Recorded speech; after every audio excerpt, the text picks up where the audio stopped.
ক্রিকেটের সবচেয়ে রাজকীয় ফরম্যাট হলো টেস্ট ক্রিকেটের এই অভিজাত ফরম্যাটে একসময়ের বিশ্বসেরা অলরাউন্ডার সাকিব আল হাসানকে ছাড়িয়ে গেলেন মুমিনুল। বুধবার শ্রীলঙ্কার কলম্বো টেস্টের প্রথম ইনিংসে ব্যাট করতে নেমে ৩৯ বলে ৩টি বাউন্ডারির সাহায্যে ২১ রান করেন মুমিনুল। এই রান করার মধ্য দিয়ে মুমিনুল ছাড়িয়ে যান জাতীয় দলের সাবেক অধিনায়ক সাকিব আল হাসানকে।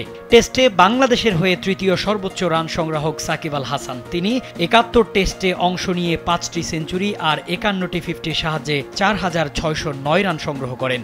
অন্যদিকে জাতীয় দলের সাবেক আরেক অধিনায়ক মুমিনুল হক চলতি টেস্ট সহ ৭৩ টেস্টে অংশ নিয়ে ইতিমধ্যে ১৩টি সেঞ্চুরি আর ২২টি 50 সাহায্যে ৪,৬১২ রান করেছেন।